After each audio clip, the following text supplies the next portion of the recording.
ወጣቶች ወይ በተለይ ክርስቲያኖች ትላንታችን ዛሬያችንን ያበላሸ ስንት ሰዎች አለ።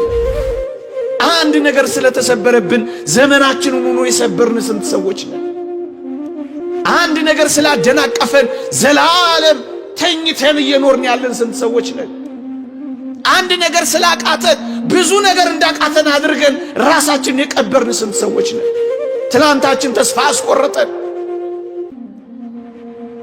እቺን ሴት ይዋት የትላንትና ህይወቷ የነገዋን ህልሟን አላበላሸባት። ትላንት አልፏል። ክርስቲያኖች ለክርስቲያናዊ ህይወት ለመንፈሳዊ ተጋድሎ መቼም መች አይመሽም። መቼም መች አንሸመግልም። መቼም መች አንደክምም። እንደውም እየደከምን ስንመጣ እንበረታለን ወገኖቼ። እንደውም በመጨረሻው ሰዓት ነው የበለጠ ጸጋም ይበዛልን ወገኖቼ። ዛሬ መንፈሳዊ ህይወት ልዕልና ላይ ስላልደረሳችሁ ራሳችሁን የማትጠቅሙም እንዳትቆጥሩት። ዛሬ የምትጸልዩ ጸሎት እንኳን ለእግዚአብሔር ለእኔም እኮ አይሰማም ብላችሁ አስባችሁ ጸሎት ማድረግ ማቋረጥ የለባችሁ። ዛሬ ኃጢአትን ድል መንሳት ስላልቻልኩ በቃ እኔ እንደዚሁ ነኝ የምቀጥለው ብላችሁ በኃጢአት ውስጥ እንዳትሰጥሙ አደራችሁን። ዛሬ ደካማ ልትሆን ትችላለህ፣ ነገ ግን ትበረታለህ። ዛሬ ጸሎትሽን እንኳን ላትሰሚው ትችያለሽ፣ ነገ ከነገ ወዲያ ግን ሰማይ ሰማያት የሚደርስ ጸሎት አለ። እንዳፈርን ቢሆን ኖሮ የምንቀረው እሺ፣ እንደተሰበርን ቢሆን የምንቀረው እሺ። የሚያስጮኸን የሚያዘልለን ለምን ይመስላችኋል? በዚህ አንጨርስም፣ በዚህ አትጨርስም። እንደተዋረድክ አትጨርስም፣ እንዳዘንክ አትጨርስም፣ እንዳለቀስክ አትጨርስም፣ እንደተሰበርክ አትጨርስም፣ በቁስል እንደተመታ አትጨርስም። በካንሰር የታመሙ እንደዚሁ የሚጨርሱ ይመስላችኋል? የገነት በሽታ ነው የሚባለው። አዎ ታግሰው በአኮቴት በምስጋና ሲቀበሉት የገነት በሽታ የሚል ስም ይሰጣቸዋል። በአባቶቻችን ሕይወት የገነት በሽታ ነው የሚሉት። በየትኛውም ሕይወት በጤና ይሁን በበሽታ እግዚአብሔር ወደኛ የሚመጣው አናውቅም። ምናልባት በበሽታ ጽድቅን እንፈጽም እንደሆነ አንረዳም። እግዚአብሔር የትኛውን አኗኗራችንን ለጽድቅ ሕይወት እንደሚያደርገው በፍጹም አናውቀው። መስቀሉ እኮ ፍቅር ነው። እኛ ጸበኞች ነን። የታል መስቀሉ? መስቀሉ ስር ሆነን ልንጠፋ አይገባም። መስቀሉ ስር ያሉ የመስቀሉ ጠላቶች ሆነን እስከ መቼ እንቀጥላለን? ውሸታሞች አንሁን። ከመስቀሉ ኃይል፣ ከመስቀሉ ሥራ፣ ከመስቀሉ መልእክት በተቃራኒው ካደረገን መስቀሉ ስር ያለን የመስቀሉ ጠላቶች እንሆናለን። እግዚአብሔር በእኛ የሚሠራው መቼ? እግዚአብሔር በእኛ ኃይል የሚያገኘው መቼ? ስለዚህ ያልተገኘ መስቀል አለ። እሱን ፍለጋ ነው መውጣት ያለብን። ከዛሬ ጀምሮ እሱን ፍለጋ ነው መቆፈር ያለብን። የተዳፈነውን ዝሙት ያዳፈነውን አውጡት። መስቀሉ እኮ ይቅርታ ነው። እኛ ቂመኞች ነን። የታል መስቀሉ? መስቀሉ እኮ ስጦታ ነው። መስቀሉ እኮ መስጠት ነው። እኛ እኮ ንፉጎች ነን። የታለ መስቀሉ? መስቀሉ እኮ ሁሉን ማቀፍ ነው። መስቀሉ እኮ ሁሉን መሰብሰብ ነው። እኛ እኮ ገፍታሪዎች። መስቀሉ እኮ ሁሉን ወዳጅ ነው። እግዚአብሔርን በልብህ ካደረግ ከእግዚአብሔር ጋር ግን ከተዋስ የብዙዎች መጠለያ ሊያደርግ እግዚአብሔር ይችላል።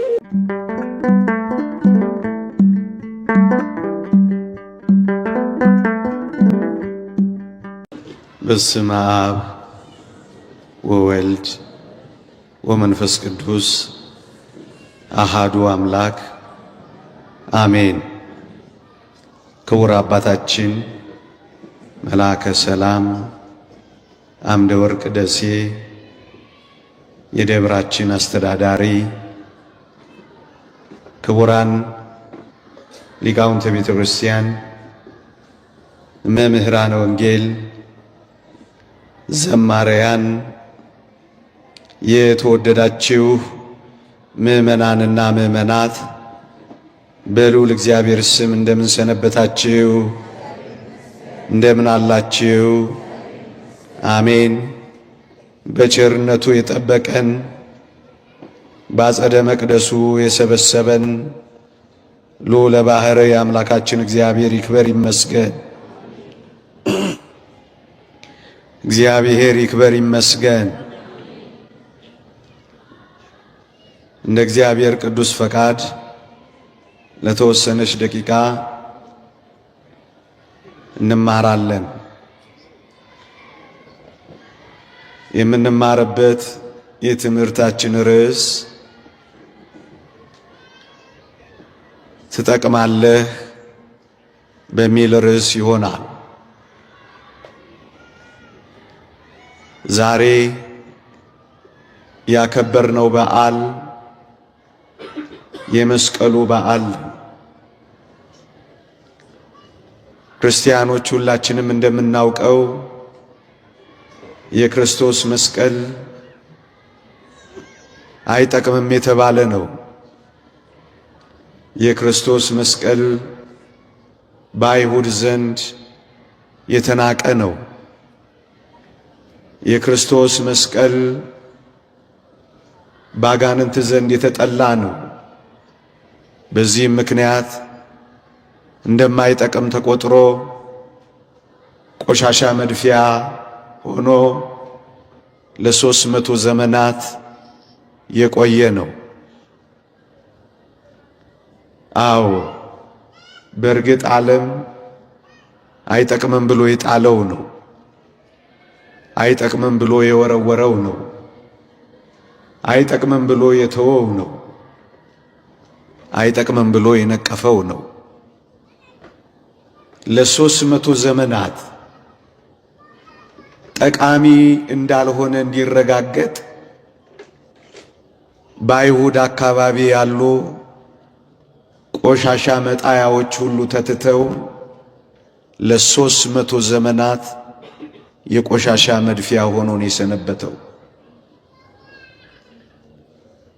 ሜዳ የነበረው ተራራ እስኪሆን ድረስ የቆሻሻ ክምር ነው ተራራ የሰራው። ባጭር ቃል አለመጥቀሙ እንዲታወቅ የበለጠ እንዲናቅ በሰዎች አእምሮ እንዲረሳ ጥራጊ ጉድፍ መጣያ ሆኖ ነው የሰነበተው። ከዚህ ሁሉ ዘመን በኋላ እግዚአብሔር ያሳያችሁ፣ ልዑል ያመልክታችሁ። ይህንን መስቀል ማን ይጠቅማል ብሎ ሊያስበው ይችላል? ቆሻሻ ላይ የተጣለውን ለ300 ዘመናት ምናልባትም አፈር ይሆናል ተብሎ የሚገመተውን ኃይል ይኖረዋል ተብሎ አይደለም፣ እጽ እንጨት ሆኖ ይወጣል ተብሎ የማይገመተውን የተናቀውን ምናምንቴ የሆነውን ለዘመናት የተቀበረውን የዛሬን ቀን ስናስብ እግዚአብሔር የሚጠቅም አድርጎ አወጣው። ይሄ ምንን ያስተምረናል ወገኖቼ? እንደ ክርስትና ከዚህ የመስቀሉ ታሪክ የምናገኘው ጭብጥ ትምህርት የትኛውም ዘመን ይርዘም፣ በየትኛውም ሁኔታ እንጣል፣ በየትኛውም ምክንያት እንተው፣ አይሆኑም የምንባልም ልንሆን፣ ግን አንድ ቀን እግዚአብሔር የሚጎበኝበት ቀን ሲመጣ አይጠቅምም የተባለው ምናምንቴ እጅግ የሚጠቅም እንደሚሆን እንዳይረሳ ወገኖቼ። ዘመን ሊረዝም ይችላል፣ ጊዜ ሊከርም ይችላል። መታወስ አይደለም መረሳትም የሚለው ቃል ላይገልጸው በሚችለው ሁኔታ ልንረሳ፣ ልንተው፣ ልንጣል፣ ደግሞም ልንደበቅ፣ ደግሞም ልንቀበር፣ ደግሞም አይወጡም አይነሱም ልንባል እንችል ይሆናል። ከዚህ የመስቀሉ ሕይወትና ታሪክ የምንማረው ምንድነው ካላችሁኝ፣ እግዚአብሔር አፈር ይሆናል የተባለውን እጽ ሳይነካ አፈር ሳይሆን ኃይል ይኖረዋል አይደለም፣ ራሱ ይወጣል የማይባለውን እንዴት ቀይሮ የሚጠቅም እንዳደረገው ተመልከቱ ወገኖቼ።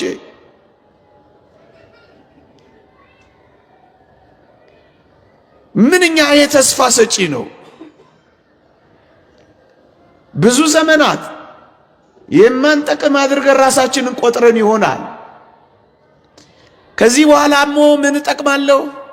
ዘመን አልፎብኛል፣ ጊዜ ሄዶብኛል፣ እድሜ ባክኖብኛል፣ ጉልበት አጥቻለሁ፣ ኃይል ከርቶኛል፣ መደመጥ ጠፍቶብኛል፣ ፈላጊ አጥቻለሁ፣ ተትቻለሁ የምንል እንኳን ቢሆን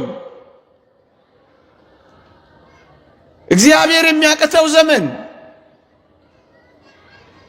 እግዚአብሔር የማያወጣው መቃብር፣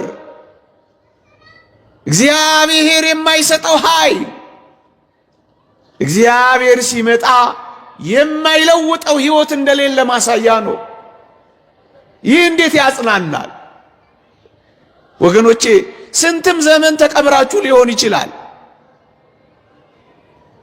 ብቻ እግዚአብሔር ይምጣ እንጂ ከመቃብር እንደሚያወጣ የሚጠቅም እንደሚያደርግ ይሄ ታሪክ አያሳይም? 300 ዘመናት ለመስቀሉ እሱ ብቻ አይደለም።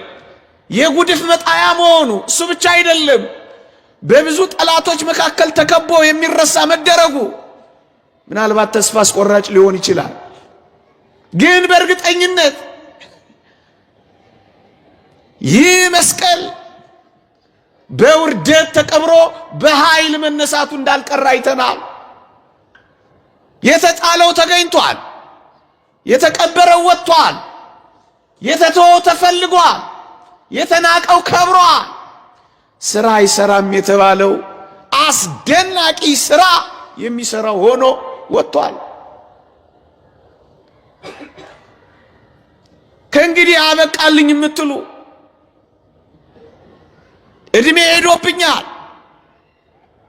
ሰውነት ክዶኛል፣ አቅም ጠፍቶኛል፣ አሁን እኔ ምን እሰራለሁ? የዚህ ሁሉ ጉድፍ ማጠራቀሚያ የሆንኩ አሁን እግዚአብሔር እኔን ከዚህ ያወጣኛል ወይ ብላችሁ ተስፋ ቆርጣችሁ የሆን ክርስቲያኖች የቱን የሚያክል ጉድፍ መጣያ እንሁን፣ ግን ወደ እግዚአብሔር ስንመለስ እግዚአብሔር የተቀበረውን ሕይወት የሚሰጥ ጨለማውን የሚያበራ ኃይል የሌለውን ምንኛ ኃይለኛ እንደሚያደርግ ተመልከቱ። ተንቃችሁ ካለ የምትከብሩበት ቀን የሚመጣው ከእግዚአብሔር ጋር ስትሆኑና ስትጠቅሙ በዓይናችሁ ታያላችሁ። የምትጠቅሙ ያደርጋችኋል። ይህ የመስቀሉ ታሪክ እኮ የሚያሳየን እሱ ነው። ዘመናት ቢፈጁም የተናቀ ቢመስልም ኃይል እንደሌለው ቢቆጠርም አስታዋሽ ቢያጣም አንድ ቀን ግን መጥቀሙ አይቀርም። እግዚአብሔር የማይጠቅም ፍጥረት እዚህ ምድር ላይ አልፈጠረም። እንኳን ለማዳን ያደረገው መስቀሉ ቀርቶ ይሄ አፈር አሁን ምን ይጠቅማል ብላችሁ ታስባላችሁ? ይሄ ረገጥነው አፈር፣ ይሄ ቤት የምንሰራበት አፈር እኔና ትጠረጥራላችሁ? እንደኔና እንደናንተ የተዋበ ፍጥረት ይገኝበታል ብላችሁ ታስባላችሁ? እግዚአብሔር በማይጠቅመው ነገር እንዴት የሚጠቅም ነገር እንደሰራ አላረጋገጣችሁ? እግዚአብሔር ምድራችን ላይ እንጠቅማለን ከሚሉት ይልቅ በማይጠቅሙት ታሪክ እንደቀየረ አልሰማችሁም? አፈር እኮ ነው ጠንካራ አጥንት ያስመጣው ወገኖቼ። ይሄ የምታዩት አጥንት እኮ አጥንት ሆኖ የተገኘው መገኛ ምንጩ እኮ አፈር ነው። ዛሬ ልፍስፍስ ልንሆን እንችላለን። ዛሬ የማይገባ ሊሆን ይችላል። ዛሬ ደንዛዞች ናቸው ልንባል እንችላለን። ግን እግዚአብሔር እጆች ከነኩን እመኑኝ እንጠነክራለን። በእግዚአብሔር እግሮች ስር ካረፍን ልፍስፍሱ ይጠነክራል፣ ደካማው ይበረታል። የለም የተባለው ይኖራል። መቆም የማይችለው አፈር የሚቆም ይሆናል። ይጠቅማል። አፈር ነኝ የምትል እግዚአብሔር እንዴት ጠቃሚ እንደሚያደርግ ተመልከት። ከፍጥረቱ እንኳን እንዴ ይህንን መስቀል አስሳ ያገኘችው ቅድስት እሌኒ እንኳን ገና ስትጀምር እኮ የማትጠቅም ተብላ የተጣለችና የተተወች ሴት እኮ ናት። ሁለት የተገፉ እኮ ናቸው ዛሬ የተገናኙት። የተገፋችው እሌኒና የተገፋው መስቀል ግፉዋን እኮ ናቸው ዛሬ ያየንባቸው። የተገፉትን እኮ ነው ዛሬ ያከበርናቸው። ይህችም ሴት እኮ ታስታውሳላችሁ፣ ታሪኳን ብዙ አልለው የሚተረክበት ዘመን ስላለው ባለቤቷ ይህቺማ ከእንግዲህ ምን ትጠቅመኛለች ብሎ ባህር ላይ ስራሽ ያውጣሽ ብሎ የወረወራት ምስኪን ሴት እኮ ናት። የተወረወረችው የተጣለችው ሴት እኮ ናት የተጣለውን መስቀል ያገኘችው። ወገኖቼ በመጣል ብቻ የሚያበቃ ህይወት ያለ ይመስላችኋል?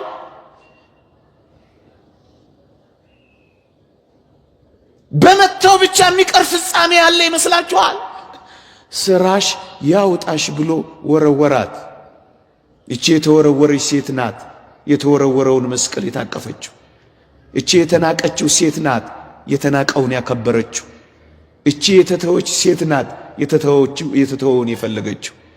ይህቺ ምን አይነት እማትጠቅም ተብላ የተጣለች፣ በባሏ እማትጠቅም ተብላ የተጣለች ሴት ናት ኋላ ያሸበረቀችው።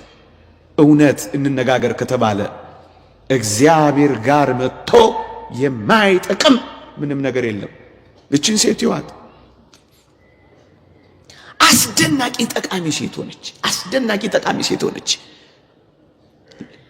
ልጇን እንኳን ለክርስትና ያበቃች። ቆስጠንጢኖስ የተባለውን ልጇን ክርስቲያን ከሆነ መስቀልህን አወጣለሁ ብላ የምትሳል ጠቃሚ ሴት ሆነች። ወገኖቼ ስለታችሁ ለምንድን ነው?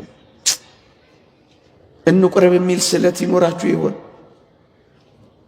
አንተን እንድመስል አድርገኝ የሚል ስለት ይሰላችሁ ይሆን? በመንፈሳዊ ሕይወት አስውበኝ ሰንግለኝ የሚል ጭምት አድርገኝ፣ የዋህ አድርገኝ፣ ትሑት አድርገኝ፣ ለንስሐ አብቃኝ፣ አንተን በመዋሃድ እንድኖር እርዳኝ የሚል ስለት ይኖራችሁ ይሆን? ወገኖቼ እዋትች ሴት በጣም ታስደንቃለች። የተገፋች ሴት ናት። በጣም የተከዳች ሴት ናት። እሷ ለባሏ በታመነችው ልክ፣ ባሏ ግን በታመነችው ልክ ያላመናት፣ በመጠራጠር ገፍትሮ ውሃ ውስጥ የከተታት ሴት ናት። እቺ ሴት እንዴት እግዚአብሔርን የምትጠቅም እንዳደረጋት ተመልከቱ ወገኖቼ። ዓለም የማትጠቅሙ አድርጎ ሊጥላችሁ ይችላል። ዓለም መስበር ልታውቅበት ትችላለች። ዓለም ጠቃሚ አድርጋ ልትተዋችሁ ትችላለች። በእግዚአብሔር እጆች ላይ የሚያርፉ እንደ ቅድስት እሌኒ ያሉ ሴቶች ግን እንዴት አድርገው ጠቃሚ እንደሚሆኑ ተመልከቱ ወገኖቼ። እኔ ስታመንለት ምን ነው እግዚአብሔር እንዲጉድ አደረገኝ ብላ እግዚአብሔር ላይ አላጉረመረመችም። እቺ ሴት ለታመንኩለት ሴት እግዚአብሔር የሚከፍለኝ ዋጋ ይሄ ነው ወይ ብላ አልተቀየመችውም። እግዚአብሔር እሷ ስለመታመኗ እንጂ እርግጠኛ የሆነችው እግዚአብሔርማ ሁል ጊዜ ታማኝ እንደሆነ የምታውቅ ሴት ናት ይህች ሴት ወገኖቼ። ባጣችው ነገር እየተቆጨች ትላንቷ እያበሳጫት ዛሬዋንና ነገዋን ያላበላሸባት አስደናቂ ሴት ነች ወገኖቼ። ወጣቶች ወይ በተለይ ክርስቲያኖች ትላንታችን ዛሬያችንን ያበላሸ ስንት ሰዎች አለ። አንድ ነገር ስለተሰበረብን ዘመናችንን ሆኖ የሰበርን ስንት ሰዎች ነን። አንድ ነገር ስላደናቀፈን ዘላለም ተኝተን እየኖርን ያለን ስንት ሰዎች ነን። አንድ ነገር ስላቃተን ብዙ ነገር እንዳቃተን አድርገን ራሳችንን የቀበርን ስንት ሰዎች ነን። ትላንታችን ተስፋ አስቆረጠን። እቺን ሴት ይዋት የትላንትና ህይወቷ የነገዋን ህልሟን አላበላሸባት። ትላንት አልፏል። አዲስ ቀን መጥቷል። የትላንት ህይወቷ በፍጹም በዛሬዋና በነገዋ ላይ ጥላዋን ሳያሳርፍ ይልቅ እንደገና የበረታች አስደናቂ ሴት ናት እቺ ሴት ወገኖቼ። እዩዋት። ስትከዳና ስትጣል ወደ በቀል ያልሄደች አስደናቂ ሴት ነች። ባሏ ስለ ጣላት ፈንታ ወንድን ሁሉ ለመበቀል ያልተነሳሳች አስደናቂ ሴት ነች ወገኖች። በአንዱ ምክንያት ሌላውን ሁሉ ለማበላሸት ያሮጠች አስደናቂ ሴት ናት እቺ ሴት። ወገኖቼ በትላንት ምክንያት ብዙ በቀል ይዛችሁ ይሆን? ብዙ ቂም ቋጥራችሁ ይሆን? ብዙ ህይወታችሁን አበላሽታችሁት ይሆን? አንዴ ከተበላሸማ ህይወቴ እንደጀመረ የጨረሰኝ ብላችሁ ሱስ ውስጥ ዝሙት ውስጥ ገብታችሁ ይሆን? እዋት እቺ ሴት አላበደችም፣ አልከነፈችም። ራሷን ከመግዛትና ከመቆጣጠር ውጭ አልሆነችም። በቃ የሆነውን ተቀበለች። ከዛስ ወደፊት እንደገና ቀጠለች። ትላንት ብዙ ነገር ሊሆን ይችላል፣ ግን ወደፊታችንን ሊያበላሽብን ልንፈቅድለት አይገባም። ትላንትን እያሰበች እየተቆጨች ብትኖር ባሏ እንዳሳዘናት ብዙ ወንዶችን ብታሳዝን አንድ ቀን የጨለመባትን ለዘላለም ጨለማ እንደሆነ የቆጠረች ብትገፋ ኖሮ እቺ ሴት ጠቃሚ አትሆንም ነበር። መጥቀም ከፈለጋችሁ ጠቃሚ እንድትሆኑ ከፈለጋችሁ እቺን ሴት ተመልከቷት ወገኖቼ። ይቺ ሴት ናት በ79 ዓመቷ በ80 ዓመቷ እኮ ነው ያረፈችው። በ79 ዓመቷ ግን መስቀሉን አገኘችው። ጊዜ ባክኗል፣ እድሜ ሄዷል፣ አቅሜ ሳስቷል፣ ጉልበቴ ከርቶኛል አላለችም። የባከነ ሰዓት ለክርስቲያን የለውም ወገኖቼ። በመጨረሻውም ሰዓት ወርቅ ሥራ ሊሰራ ይችላል። አላረጀንም፣ ደግሞም አልሸመገልም። ሁል ጊዜ ትኩስ ነን። ሁል ጊዜ ማለዳ ማለዳ አዲስ ነን። አብርሃምን አላያችሁት? በ99 ዓመቱ ሥላሴን ሲያስተናግድ እንደ ልጅ እኮ ነው እየቦረቀ በመምሪያ አድባር ዛፍ ስር ሲሮጥና ሲቸኩል የነበረው ወገኖቼ። በ99 ዓመቱም ይሮጣል። ትኩስ ነው ገና። በ79 ዓመቷ እግዚአብሔር ያሳያችሁ ያን ተራራ ወጣ ታስቆፍርላችኋለች። ምን ያ በየትኛውም ሰዓት ጠቃሚ አንተ ሰዓቱን አንተ ጊዜውን ላታውቀው ትችላለህ፣ ግን ጠቃሚ የምትሆንበት የመጨረሻ ዘመንም አለ። እድሜ አልፏል፣ ጊዜ ባክኗል፣ ቀኑ የተመቸ አይደለም፣ ሁኔታዎችም አስጠሊታዎች ናቸው። ታዲያ ከዚህ በኋላ እኔ ጠቃሚና ምረባ ሰው ሆናለሁ እንዳትል። በየትኛው ሰዓት እግዚአብሔር ጠቃሚ እንደሚያደርግ አታውቅም። መቼ እግዚአብሔር ወደምትጠቅሚና ወደምትጠቅምበት ህይወት ልትመጣ እንደምትችል አንተ አታውቀው። ግን መጥቀም አይቀርም። ይሄው ካሌብንም ተመልከቱት። በ40 ዓመቱ በ80 ዓመቱ ያው ነበር። ምን ይላል? በ40 ዓመቱ እንውጣ እንውረሰው እግዚአብሔር ይሰጠናል ይል ነበር። በ80 ዓመቱ ደግሞ ቂርያት አርባቅን ለሚመታ ቂርያት ሴፋርም ለሚይዝ ልጅ አክሳንን አጋባዋለሁ ዛሬም ጉልበታም ነኝ ሲል ትሰሙታላችሁ። ክርስቲያኖች ለክርስቲያናዊ ህይወት ለመንፈሳዊ ተጋድሎ መቼም መች አይመሽም፣ መቼም መች አንሸመግልም፣ መቼም መች አንደክምም። እንደውም እየደከምን ስንመጣ እንበረታለን ወገኖቼ። እንደውም በመጨረሻው ሰዓት ነው የበለጠ ጸጋም ይበዛልን ወገኖቼ። ዛሬ መንፈሳዊ ህይወት ልዕልና ላይ ስላልደረሳችሁ ራሳችሁን የማትጠቅሙም እንዳትቆጥሩት። ዛሬ የምትጸልዩ ጸሎት እንኳን ለእግዚአብሔር ለእኔም እኮ አይሰማም ብላችሁ አስባችሁ ጸሎት ማድረግ ማቋረጥ የለባችሁ። ዛሬ ኃጢአትን ድል መንሳት ስላልቻልኩ በቃ እኔ እንደዚሁ ነኝ የምቀጥለው ብላችሁ በኃጢአት ውስጥ እንዳትሰጥሙ አደራችሁን። ዛሬ ደካማ ልትሆን ትችላለህ፣ ነገ ግን ትበረታለህ። ዛሬ ጸሎትሽን እንኳን ላትሰሚው ትችያለሽ፣ ነገ ከነገ ወዲያ ግን ሰማይ ሰማያት የሚደርስ ጸሎት አለ። ይህችን ሴት ተመልከቷት። እማጠቅም ሆና ነበር የጀመረችው። ፍጻሜዋን ግን ይዋት እጅግ አስደናቂ ጠቃሚ ሴት ሆና ነው ያበቃችው። በ79 ዓመቷ መስቀሉን አገኘች፣ በ80 ዓመቷ አረፈች። መስቀሉን ካገኘች በኋላ ምን ነው ባረፈች? አረፈች። ወገኖቼ ከመስቀሉ ጋር ከተገናኘች በኋላ ከዚህ በኋላ ምን ትፈልጋለች? ክርስቲያኖች ከቆረብን እኛ ምን እንፈልጋለን? ከአምላካችን ጋር ከተዋሃድን ምን እንፈልጋለን? ያን ስምዖን አረጋዊን አታስታውሱ? ጌታችንን ካቀፈ በኋላ ጌታ ሆይ ባሪያን በሰላም አሰናብተኝ እኮ ነው ያለው። እግዚአብሔርን ካየን በኋላ ሌላ ማየት ምን ያስፈልገናል? እግዚአብሔር ቤት ከዘመርን በኋላ ሌላ ቦታ ሄደን መስፈን ምን ያስፈልገናል? እዚህ ከመጣን በኋላ እዚያ ደግሞ መጣድ ምን ያስፈልገናል? መንፈሳዊ ከሆን በኋላ ዓለማዊ ሕይወቶች ለኛ ምን ያስፈልጋሉ? የክርስቶስ ከሆን በኋላ የዲያብሎስ መሆን ምን ይጠቅመናል? ወደ ላይ ከፍ ካልን በኋላ መውረድ ምን ይጠቅመናል? ጿሚዎች ከሆን በኋላ በላተኞች መውረድ ምን ወደ ላይ ከፍታ፣ ከመብላት ወደ አለመብላት፣ ወደ ላይ እዚህ ጋር ከደረሰች በኋላ ብትሞትስ ወገኖች? ሕይወት ማረፈች። ጠቃሚ ሆና የማትጠቅመው ሴት ጠቃሚ ሆና አረፈች። የተተወችው ሴት በጣም ይሄው ስሟን እንኳን ዓለም ያውቀዋል። ስሟን እንኳን ዓለም ይጠራዋል። ስሟን የተጸየፏት ያቺ ሴት ስሟን የምናከብራት ሆነን አብቅቷል። የማትጠቅመው ሴት ጠቃሚ ሆነ አብቅታለች። ወገኖች በሙሉ ተመልከቷቸው። የማይጠቅሙት ጠቃሚ ሆነው አብቅተዋል። ወጣቶች ክርስቲያኖች ምናልባት እንደ ቅዱስ ዮሴፍ ተረስተህ ሊሆን ይችላል። አንድ ቀን ግን መታወስ መፈለግ አይቀርም። እንደ ዳዊት ምናልባት ተሰደን ምድረ በዳ ለምድረ በዳ ተንከራተን ይሆናል። አንድ ቀን ግን ጠቃሚ ሆነን ቤተ መንግሥት መግባታችን ግን አይቀርም።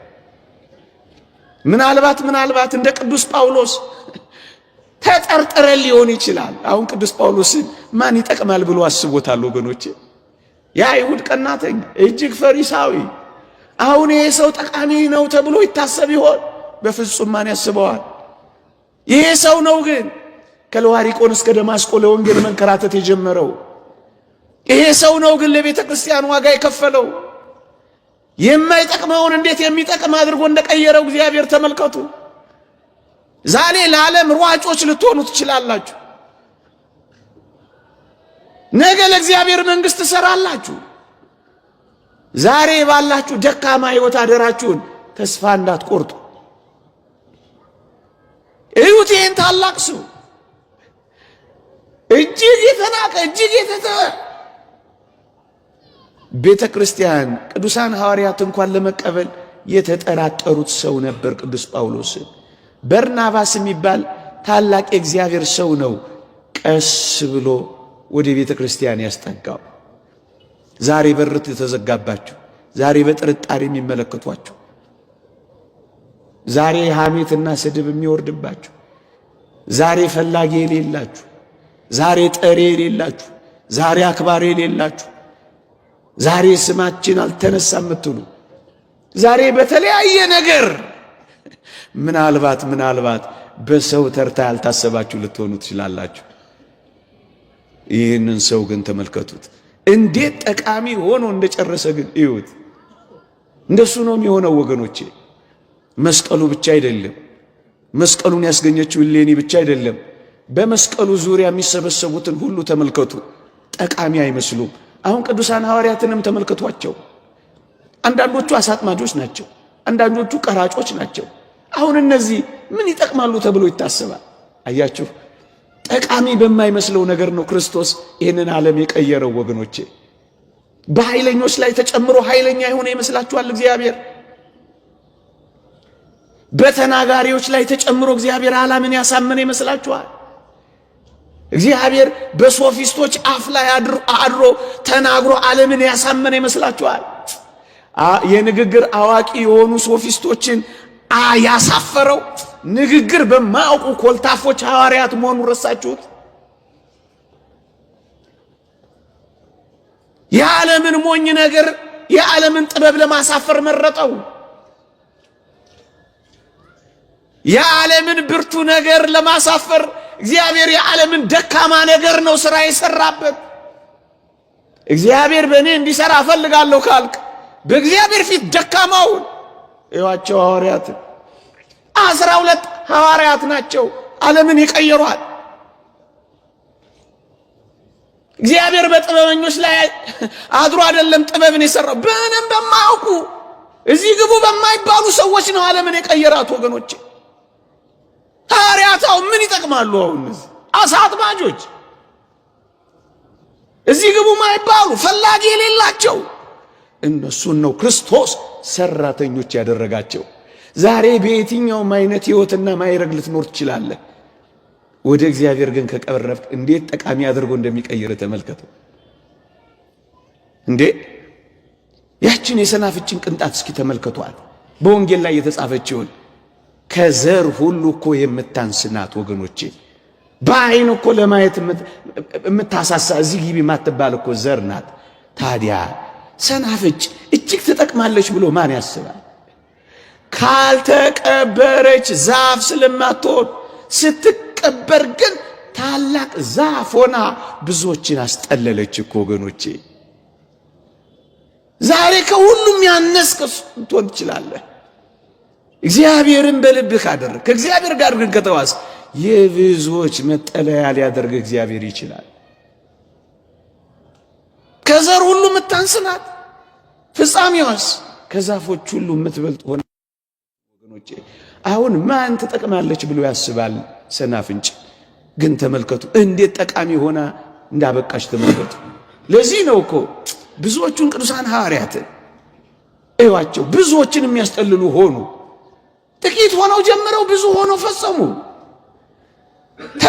ተጠርጥረው ጀምረው ብዙዎችን አስጠለሉ። ቅዱስ ጳውሎስን እኮ በአቴና ያገኘነው ዲዮናሲዮስ የሚባለው ፈላስፋ እኮ አሳምኖት በክርስቶስ ጥላ ስር ያሳረፈው ምንም ያልተባለው ይሄ መናኛ የተባለው እኮ ቅዱስ ጳውሎስ እኮ እንዴት ጠቃሚ አድርጎ እንደቀየረው ተመልከቱ ወገኖቼ። በእርግጠኝነት እግዚአብሔር ጋር መጥቶ ከእግዚአብሔር ጋር ጉዞ ጀምሮ የማይጠቅም ማንም የለም። ይሄን በእርግጠኝነት እንነግራችኋለን። እንጠቅማለን፣ ጠቃሚዎች እንሆናለን። ጊዜው ሊርቅ ሊቀርብ ይችላል፣ ግን ሳንጠቅም አንቀርም። ጠቃሚዎች እንሆናለን። ትጠቅማለህ፣ ትጠቅሚያለሽ። ቅዱስ ማርቆስን ላንሳላችሁ። እናቴ ናፈቀችኝ በሚለው ሰበብና ምክንያት ከቅዱስ ጳውሎስም ከቅዱስ ጴጥሮስም ሳይሆን ብቻውን ተነጥሎ ሄዶ ነበር። ይህ ቅዱስ ማርቆስ እንዲጠቅም ሆኖ ብዙ የረዳው ቅድም ያልኳችሁ ታላቁ አገልጋይ በርናባስ የሚባል ሰው ነው። መጨረሻ ላይ ግን ከ17 ዓመት በኋላ ቅዱስ ጳውሎስ መልእክት ሲጽፍ ማርቆስም ሰላምታ ያቀርብላችኋል ብሎ ለመጻፍ ያደረገው ቅዱስ ማርቆስ የሚጠቅም ሰው ነው የሆነው። ግድ የላችሁ በጀመርነው ሕይወት ከተመላለስ ከእግዚአብሔር ጋር ብዙ ጊዜ ካሳለፍ መጥቀማችን አይቀርም ነው ምላችሁ። 17 ዓመት በኋላ ከ300 ዘመን በኋላ ከ80 ዓመት በኋላ ከ99 ሜቱም ዘመን ይሁን የባከነ ዘመን የለንም። የሚመሽ ዕድሜ አይኖረንም። የሚያረጅ ጉልበት አይኖረንም። በጣም እንጠቅማለን። 70 ዓመት ሙሉ ያልሰራኸውን በ70 ቀን አስደናቂ ሥራ ልትሰራ ትችላለህ። አልዓዛርን አሁን ማን ይጠቅማል ብሎ ያስበዋል? እናንተ ድሃ የሆነውን ሰው የማያውቀውን ደዌ ያሰቃየውን ድህነት የተጫወተበትን አስተማሚ የሌለውን ይህ አልዓዛር ይጠቅማል ብላችሁ ታስቡ ነበር? ውሾች የሚያስታምሙትን ቁስሎቹን የሚልሱትን ይህ ሰው አሁን ይጠቅማል? ከኛ መካከል እንደዚህ ይሆናል። በድህነት ላይ ደዌ፣ በደዌው ላይ አስተማሚ ማጣት፣ አስተማሚ በማጣት ላይ የውሾች መከበብ። አሁን ይህ ሰው ይጠቅማል ብላችሁ ታስባላችሁ? ግን በእርግጠኝነት ይህ ሰው የሚጠቅምበት ቀንና ቦታ አለ ወገኖቼ። እናንተን ለማጽናናት አንጀታችሁንም ለመብላት ፈልጌ አይደለም። አንድ አስደናቂ እውነት ግን እንገራችሁ። በዚህ ምድር ጠቃሚዎች ሆነን እንኳን ባንጨርስ በሰማዩ የእግዚአብሔር ቤት ግን በጣም ጠቃሚዎች ነው ምን ሆነው። ዝነኛ ምን ሆነበት ጊዜ አለ። ተፈላጊ ምን ሆነበት ጊዜ አለ። ምርጥ ምን ሆነበት ጊዜ አለ። የኛ ጊዜ የሚጀምርበት ጊዜ አለ ነው ምላችሁ። የግድ እዚህ ምድር ላይና የግድ አሁን አትበሉ ነው ምላችሁ። አልዓዛር ዕውቅናው በጣም የጨመረው ዝናው በጣም የታወቀው ተፈላጊነቱ አንቱ አንቱ መባሉ የጀመረው ሲሞት ነው። ይልቁንም ክርስትና እንደዛ ነው። ሲቀበር ነው ዛፍ የሚሆነው፣ ሲሞት ነው የሚጠቅመው። እዩት አልዓዛር እንዲህ ይላል እግዚአብሔር ቃል፣ አልዓዛር ሞተ መላእክትም በአብርሃም እቅፍ ወሰዱት ይላል። መጥቀም ጀመራ። ለምንድን ነው እዚህ ዓለም ላይ ብቻ ካልጠቀምኩ ብላችሁ የምትደርቁት? ምን አለ እዚህ ዓለም ላይ ጭምቶች ሆናችሁ ብትኖሩ? ካልተሰጠን በቃ የእግዚአብሔር ጸጋ ነው፣ አልተሰጠንም። ጤና ካጣን እንለምነዋለን። እግዚአብሔር ፈቃዱ ከሆነ አመስግነን እንሞታለን። ቅዱስ ጳውሎስ እንዳለው ከእኔ እንዲለይ 3 ጊዜ ለመንኩ፣ ኃይሌ በድካም ይገለጣልና ጸጋዬ ይበቃል አለኝ ይላል። በጤና ይሁን በበሽታ እግዚአብሔር ወደኛ የሚመጣው አናውቅም። ምናልባት በበሽታ ጽድቅን እንፈጽም እንደሆነ አንረዳም። እግዚአብሔር የትኛውን አኗኗራችንን ለጽድቅ ሕይወት እንደሚያደርገው በፍጹም አናውቀው። አልዓዛርን ተመልከቱት። ምን ልላችሁ መሰላችሁ? የግድ በምድር ላይ ብላችሁ ሙጥኝ አትበሉ። በዚህች ሕይወት ብቻ ክርስቶስን ተስፋ ያደረግን ከሆነ ምስኪኖች ነን ይላል። በዚህች ሕይወት ብቻ ካልሆነልኝ ካላችሁ ምስኪን ነው የምትሆኑት። ለዚህች ዓለም አይደለም ክርስቲያን ይሆን ነው። ለዚህች ሕይወት አይደለም ክርስቶሳውያን ይሆን ነው። ለዚህች ዓለም አይደለም የመስቀሉ ተከታዮች የሆን ነው። ምእመናን የሚጀምር ሕይወት አለ። እሱ የት ነው? በሰማይ። አልዓዛርስ ባለጸጋው እኮ አይቶት አያውቅም። እግዚአብሔር ያሳያችሁ። ደጁ ወድቆ አይቶት አያውቅም፣ ትዝ ብሎትም አያውቅም። በሰማይስ ሲኦል ሆኖ ባለጸጋው አልዓዛርን አሻቅቦ አየው ይላል። የምትታይበት ቀን ይመጣል። ለምን ዛሬ ካልታየው ትላል? ለምን ዛሬ ደመግቡ ካልሆን የምንታይበት ቀንና ቦታ ሁኔታ አለ። ክርስቲያኖች የሚፈለግበት ጊዜ አለ። አንቺ የምትፈለግበት ጊዜ አለ። ወንበዴው አንተ የምትመረጥበት ጊዜ አለ። በሙሴ ጸሊም ወንበዴ ያለ ማን ፈለገው? ፈሩት፣ ሸሹት እንጂ ገዳም አስቄት ከገባ በኋላ ግስ አባ ሙሴ የሚሉት እኮ ነው የበዙት። ጉልበቱን የሚስሙት ከሱ የሚሮጡ ነበሩ። አሁን ወደሱ የሚሮጡለት ሆኑ። ለምን ምርጥ ወንበዴ አትሆንም? ክርስቶስ ቤት ናና ትቀየራል። አልዓዛር እዛ ተፈላጊ ሆነ። እግዚአብሔር ያሳያችሁ። ቅርቡ ሆኖ ያላየው ሰው ርቆ ማየት ጀመረ። በሩቅ የምትታዩ፣ በሩቅ የምትፈለጉ፣ በባትሪ የምትታሰሱ የሚመጣበት እሱ ዘመን የሚበልጥ ነው ወገኖች። እሱ ዘመን የሚበልጥ እሱ ዘመን የሚፈል እንዴ ደረቱን ነፍቶ ይመላለስ የነበረው ያ ባለጸጋ አንገቱን አዘግዝቆ የሚኖረው ያ አልዓዛር ቀና የሚልበት ቀን መጣ። ያኛው የሚያፍርበት ቀን መጣ። እንዳፈርን ቢሆን ኖሮ የምንቀረው እሺ፣ እንደተሰበርን ቢሆን የምንቀረው እሺ። የሚያስጮኸን የሚያዘልለን ለምን ይመስላችኋል? በዚህ አንጨርስም፣ በዚህ አትጨርስም። እንደተዋረድክ አትጨርስም፣ እንዳዘንክ አትጨርስም፣ እንዳለቀስክ አትጨርስም፣ እንደተሰበርክ አትጨርስም፣ በቁስል እንደተመታ አትጨርስም። በካንሰር የታመሙ እንደዚሁ የሚጨርሱ ይመስላችኋል? የገነት በሽታ ነው የሚባለው። አዎ ታግሰው በአኮቴት በምስጋና ሲቀበሉት የገነት በሽታ የሚል ስም ይሰጣቸዋል። በአባቶቻችን ሕይወት የገነት በሽታ ነው የሚሉት። በየትኛውም ሕይወት እንደዚህ አልቅ። ከዛስ አልዓዛር የጣቱን ጫፍ ውሃ ነክሮ ምላሴን ያበርድልኝ ዘንድ አልዓዛርን ስደድልኝ አይለው መሰላችሁ? ባለጠጋው ውሃ ያልሰጠው ሰው እንኳን ጣቱን አይደለም የጫማውን ትቢያ ያላላሰው ሰው የአልዓዛር ጣት የሚፈለግበት ጊዜ ይመጣል። ይጠቅማል እንዴ! ከምድር እስከ ሰማይ ከአፈር እስከ ሰማይ ካለ እግዚአብሔር የሚጠቅም ካደረገው ለምንድን ነው አልጠቅምም የምንለው? የምንጠቅምበት ጊዜ፣ የምንጠቅምበት ቦታ፣ የምንጠቅምበት ሁኔታ አለ። ክርስቲያኖች እሱን ጊዜ ነው የምንጠብቀው። እኛ ትጠቅማላችሁ፣ እንጠቅማለን፣ ትጠቅማለህ፣ ትጠቅሚያለሽ። ክርስትና ውስጥ ገብቶ የማይጠቅም ምንም ነገር የለም። ለፊልሞና መልእክት ቅዱስ ጳውሎስ ሲጽፍለት አናሲሞስ የሚባል ሰው ነበር። ምን ይላል? እስካሁን ስላልጠቀመህ አሁን ግን ስለሚጠቅምህ ይላል። እስካሁን ላትጠቅሙ ትችሉ ይሆናል፣ ከእንግዲህ በኋላ ግን መጥቀም ትችላላችሁ። እስካሁን ስላልጠቀማችሁት አትቆጩ። ከእንግዲህ በኋላ እንዴት ጠቃሚ እንደምትሆኑ አስቡ። ትጠቅማላችሁ፣ ትጠቅማላችሁ፣ ትጠቅማላችሁ፣ እንጠቅማለን። መስቀሉ ቅድስት እሌኒም በመስቀሉም ዙሪያ ያለው በሙሉ የሚያሳየው መጥቀማችንን ብቻ። መቼ፣ እንዴት ባለው ሁኔታ፣ የት ላናውቀው እንችላለን። ግን በእውነት ታግሰን፣ በእውነት ጸንተን፣ በእውነት ከእግዚአብሔር ጋር ኖረን ከሆነ ሳንጠቅም ግን አንቀርም፣ ሳንጠቅም አንቀርም።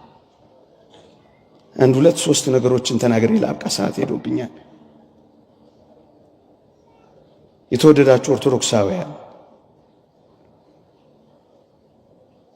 ይሄ ቀን መስቀሉ ተገኝቶ ችቦ አብርተው ጳጳሳቱ ከምእመናኑ ቅድስት እሌኒንም ይዘው ዓለምን ያደመቁበት፣ መዝሙር የዘመሩበት፣ ብርሃን ያበሩበት፣ የእግዚአብሔርን የማዳን ኃይል የገለጡበት መስቀሉ የተገኘበት ቀን ነው። እሰይ! እንዲህ ያለውን በዓል እንድናከብር የረዳን አምላካችን እግዚአብሔር ይመስገን። ግን እኔ ሳልናገር የማላልፈው ሌላ ያልተገኘ ግን መስቀል አለ። እሱም በእኔና በእናንተ ልብ ተተክሎ ሊቆይ የሚገባው መስቀል በእኔና በእናንተ ልብ ውስጥ በቆሻሻ የተደፈነ ይመስላል።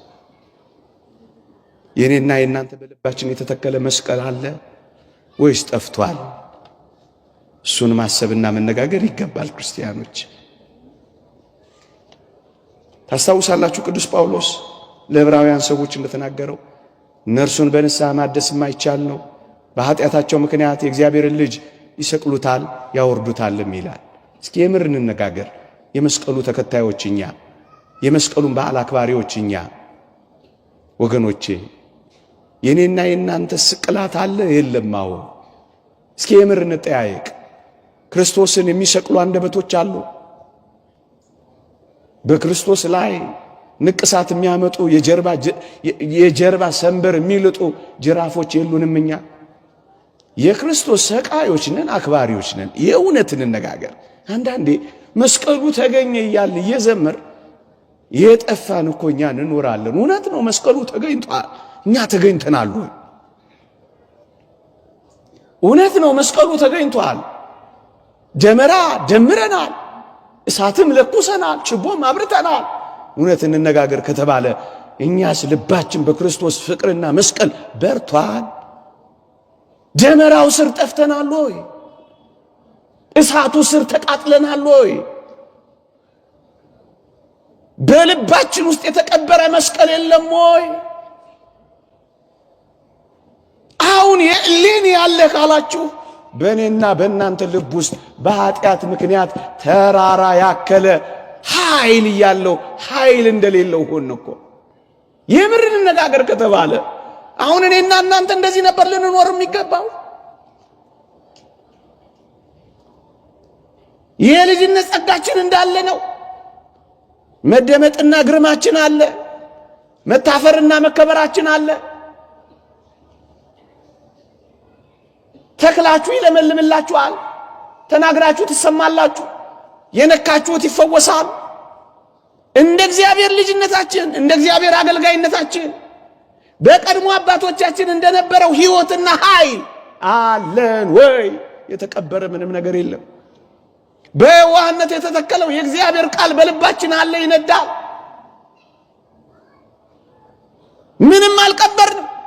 የኛስ ጅራፍ፣ የኛስ ማቁሰል፣ የኛስ ቆሻሻ መድፋት የእሌኒ ያለ ካላችሁ አሁን በሉ ይልቅ በእኔና በእናንተ ልብ ውስጥ ያለውን መስቀል ማውጣት።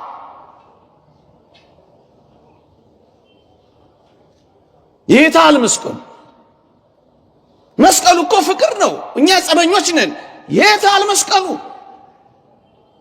መስቀሉ እኮ ይቅርታ ነው። እኛ ቂመኞች ነን። የታል መስቀሉ? መስቀሉ እኮ ስጦታ ነው። መስቀሉ እኮ መስጠት ነው። እኛ እኮ ንፉጎች ነን። የታል መስቀሉ?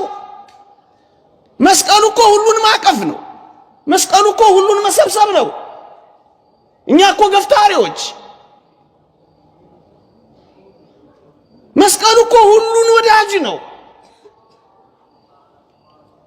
እኛ እኮ ተጣልተናል።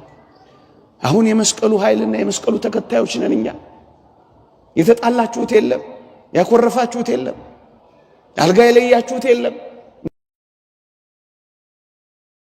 ልክ ከንፈር የምትነክሱበት የለም። አሁን መስቀሉ በእኔና በእናንተ ወይስ ተቀብሯል? እሱን እያሰብን እንድንሄድ ነው የምፈልገው። ጠቃሚ እንድንሆን እንደዚህ ነው መኖር ያለብን። ተገኝቷል ወይ መስቀሉ? ልክ ነው። ደመራ ደምረን በየዓመቱ እናከብራለን። እኛ ግን ተለያይተን እንኖራለን። አሁን መስቀሉ በእኔና በእናንተ ሕይወት ውስጥ አለ። የመስቀሉ መልእክት ፍቅር ነው። እውነት ፍቅር በልባችን አለ። ይሄ ሁሉ ክርስቲያን በሚኖርባት ሀገር እውነት ይሄ እንዳለ ሽታው ይሸታል። አለ መስቀሉ አልተቀበረም፣ ቀብረነዋል። ለምን አይሁድን ብቻ እንወቅሳለን? እኛ ራሳችንን አንወቅስም? ከቻል እንደ እሌኒ ሆነን የተቀበረውን መስቀል በልባችን ላይ እንዲበራ ዘውትር መስራትና መትጋት አለብን። አሁን እንቆፍረው በንስሐ፣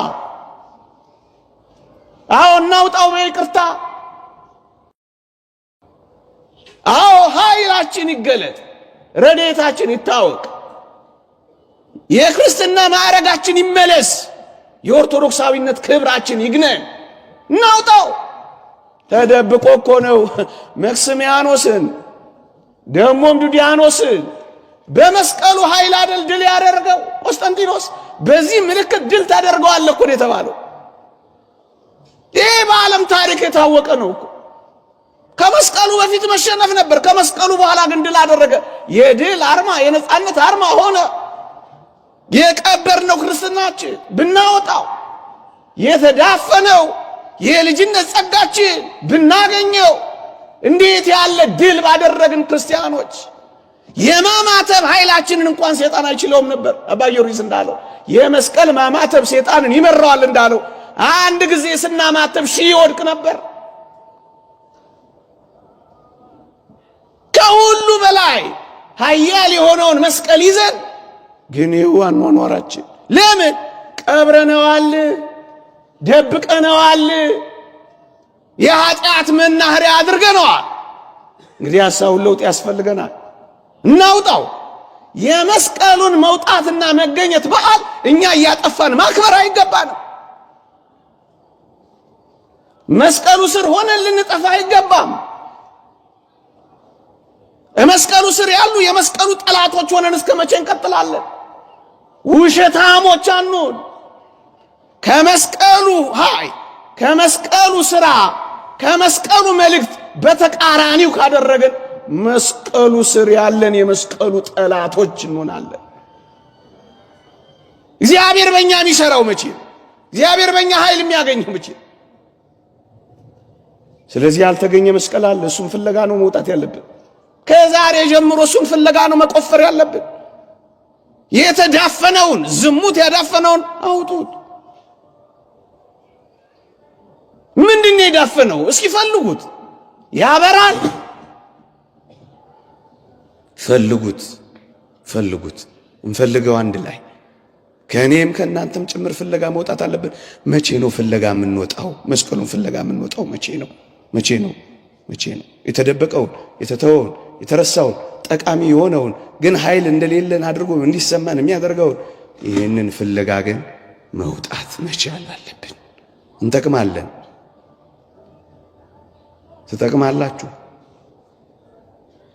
ግን የሚሆነው እነዚህ ነገሮች በእርግጠኝነት ያደረግን እንደሆነ ነው። ወገኖች የመስቀል በዓል በኢትዮጵያ የሚከበረው ታስታውሱ ከሆነ መስከረም በባተ በ16ኛው ቀን የመስቀሉ ቦታ የተገኘበት፣ በ17ኛው ቀን ቁፋሮ የተጀመረበት፣ መጋቢት 10 ዛሬ ደግሞ መስቀሉ ተገኝቶ የወጣበት ቀን ነው። እነዚህን ቀናት በደንብ ልብ ብላችሁ ካያችሁ በተለይ መስከረም ላይ የምናከብረው በዓል ክረምት ካለፈ ለምን ይመስላችኋል? ክረምት ያራራቀውን በመስቀል እንዲገናኙ ብለው ነው የመስቀልን በዓል ዛች ላይ በእውነት እግዚአብሔር ባወቀ የሚያደርገው። እርቅ የሚጸናው ከመስቀል በኋላ ነበር። በቤተ ክርስቲያን በሀገራችን ታሪክ እርቅ የሚጸናው ወይም ለእርቅ ቀጠሮ የሚያዘው የመስቀል ዕለት ነበር። በጥንቱ ባህላችን ስለ መስቀል እያሰባችሁ ስለ መስቀል በዓል እያከበርን እርቅ ማናጸና ጎርፉ ወጀቡ ካለፈ በኋላ ነው የሚገናኙት የነበሩት። ሰላም ካልፈጠርን ጎርፉ ያልፋል፣ አንድ ሰሞን መናከሱም ይጠፋል። አሁን ግን ሰላም ያስፈልገናል። ስለዚህ የመስቀሉ ተከታዮች፣ የመስቀሉ አክባሪዎች፣ የመስቀሉ በዓል አድማቂዎች ከሆን መስቀሉ በሄደበት የፍቅር መንገድ፣ የይቅርታ መንገድ፣ የሰላም መንገድ በዚህ ሁሉ ማለፍ መቻል አለብን። እንጠቅማለን።